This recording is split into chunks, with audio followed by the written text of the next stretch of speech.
வரப்போற காலங்கள் ரொம்பவே கடினமா இருக்குன்னு ஒரு பேச்சு இருக்கு.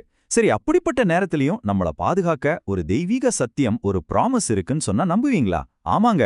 அகத்திய மாமுனிவர் கொடுத்த அந்த அபூர்வமான வாக்குறுதி என்ன? அது நமக்கெல்லாம் எப்படி உதவும் தான் இப்ப நாம பார்க்க போறோம். இந்த உரையாடலே பாருங்க, ஒரு அதிர்ச்சியான கோரிக்கையோட தான் ஆரம்பிக்குது. என்ன நடந்தாலும் பரவாயில்ல, நீங்க மக்களை காப்பாத்துவீங்கன்னு எனக்கு சத்தியம் பண்ணுங்க அப்படின்னு ஒருத்தர் கேட்கிறார். யோசிச்சு பாருங்க, அப்படி ஒரு சத்தியத்தையே கேட்கிற அளவுக்கு என்ன பெரிய ஆபத்து வரப்போகுது? வாங்க உள்ள போய் பார்க்கலாம். முதல்ல இந்த தெய்வீக வாக்கு, அதாவது இந்த டிவைன் மெசேஜ் எப்போ எங்க சொல்லப்பட்டுச்சுங்கிற அந்த விவரத்தை பார்த்துடலாம். இது ஏதோ பல நூற்றாண்டுகளுக்கு முன்பு நடந்ததில்ல, ரொம்ப சமீபத்துல 2022ல பதிவு செய்யப்பட்ட ஒரு முக்கியமான விஷயம். பாருங்க, இது ஏதோ காத்து வாக்குல வந்த செய்தி கிடையாது. ரொம்ப தெளிவா பிப்ரவரி 2022ல ராணிப்பேட்டை மாவட்டத்தில் இருக்கிற வன்னிவேட அகத்தீஸ்வரர் ஆலயத்துல சாட்சாத் அகத்தியரே இந்த வாக்கு உரைத்ததாக பதிவு செய்யப்பட்டிருக்கு. இந்த குறிப்பிட்ட இடமும் காலமும் தான் இந்த முழு கதைக்கும் ஒரு வலுவான ஆதாரம்.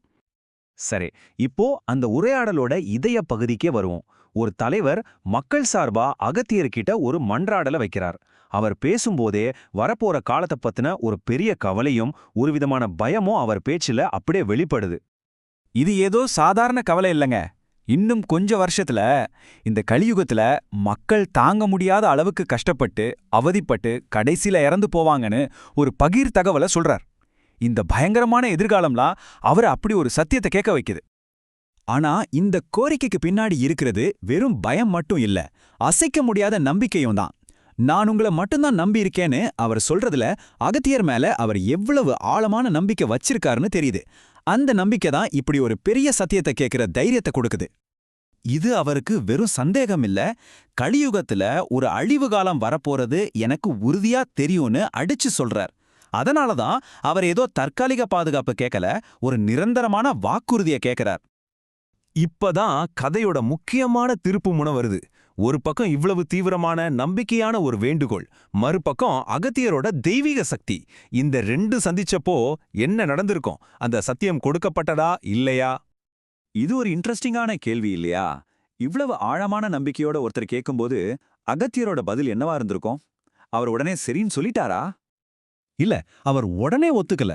முதல்ல வரப்போறத ஈசன் பார்த்து பாருன்னு சொல்லி ஒரு மாதிரி தட்டி கழிக்க பாக்குறார். ஆனா அந்த பக்தரோட தீவிரத்தையும் அசைக்க முடியாத நம்பிக்கையும் பார்த்து அவரோட மனசு மாறுது. கடைசியா சரி யானும் ஒத்துக்கொண்டேன்னு அந்த பெரிய சத்தியத்தை கொடுக்கிறார். இந்த ஒரு நொடி மாற்றம் தான் இந்த கதையோட ஹைலைட்டே.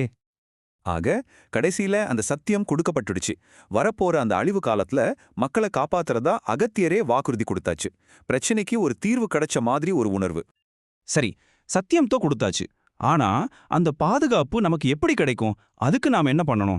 அதுக்கான வழியையும் அகத்தியரே ரொம்ப தெளிவா சொல்றாரு. அகத்தியர் சொன்ன வார்த்தைகளை நல்லா கவனிங்க. இங்கு வருபவர்களை நான் காப்பேன்னு சொல்றாரு. அதாவது அந்த பாதுகாப்பு எல்லாருக்கும் பொதுவா கிடைக்காது, ஒரு குறிப்பிட்ட இடத்துக்கு வரவங்களுக்கு மட்டும்தான். அப்போ அந்த இடம் எது? இந்த தீர்வை விளக்க அகத்தியர் அருமருந்து அன்னு ஒரு ஆழமான வார்த்தையை பயன்படுத்துறார். அருமருந்துன்னா என்ன? அது சாதாரண மருந்து இல்ல, கிடைக்கவே கிடைக்காத ரொம்ப அரிதான ஒரு தெய்வீக பரிகாரம். வரப்போற எல்லா விதமான துன்பங்களுக்கும் ஒரே ஒரு சக்தி வாய்ந்த தீர்வுன்னு சொல்லலாம். இதுதான் இந்த முழு விஷயத்தோட முக்கியமான புள்ளி. அந்த அருமருந்து வேற எதுவும் இல்ல. இந்த வாக்கு எங்கே உரைக்கப்பட்டதோ அதே ஸ்ரீ புவனேஸ்வரி அம்பாள் சமேத அகத்தீஸ்வர ஆலயம்தான் அந்த அருமருந்து. அந்த ஆலயத்திற்கு யார் வராங்களோ அவங்களுக்கு அந்த பாதுகாப்பு கிடைக்கும் என்பதுதான் அகத்தியர் காட்டுற வழி. ஓகே, இவ்வளோ நேரம் நம்ம பார்த்த அந்த தீர்க்க தரிசனத்தோட மொத்த சாராம்சம் என்ன? இதுல இருந்து நம்ம கத்துக்க வேண்டிய பாடம் என்னன்னு ஒரு சின்ன ரீகேப் பார்த்துடலாம். இந்த கதையோட கட்டமைப்பை ரொம்ப சிம்பிளா 3 ஸ்டெப்ல சொல்லலாம். முதல்ல ஒரு மன்றாட்டல் மூலமா ஒரு பிரச்சனை முன்வைக்கப்படுது. ரெண்டாவதா அதுக்கு ஒரு சத்தியம், அதாவது ஒரு வாக்குறுதி கிடைக்குது. மூணாவதா அந்த வாக்குறுதியை எப்படி அடையிறதுன்னு ஒரு பாதை காட்டப்படுது. அதுதான் அந்த ஆலயம். ரொம்ப தெளிவா இருக்கு இல்லையா? சுருக்கமா சொல்லணும்னா இது வெறும் ஒரு எச்சரிக்கை செய்தி மட்டும் இல்ல, இது ஒரு பெரிய நம்பிக்கையூட்டும் செய்தி. வரப்போற கஷ்டங்களுக்கு நடுவுலயும் ஒரு தெய்வீக பாதுகாப்பு நமக்கு வாக்குறுதியா கொடுக்கப்பட்டிருக்கு. ஆனா அந்த பாதுகாப்பு ஒரு குறிப்பிட்ட தலத்தையும் அங்க இருக்கிற ஆன்மீக பரிகாரத்தையும் சார்ந்திருக்கிறது தான் இதுல நம்ம புரிஞ்சுக்க வேண்டிய முக்கியமான பாடம். கடைசியா ஒரு கேள்வியோட இந்த விளக்கத்தை நான் முடிக்கிறேன். யோசிச்சு பாருங்க, கஷ்டமான நெருக்கடியான நேரத்துல ஒரு வாக்குறுதிக்கு சக்தியை கொடுக்கறது எது? அந்த வாக்குறுதியை கொடுக்கறவரா இல்ல அத முழு மனசோட நம்புறவங்களா? நீங்க என்ன நினைக்கிறீங்க?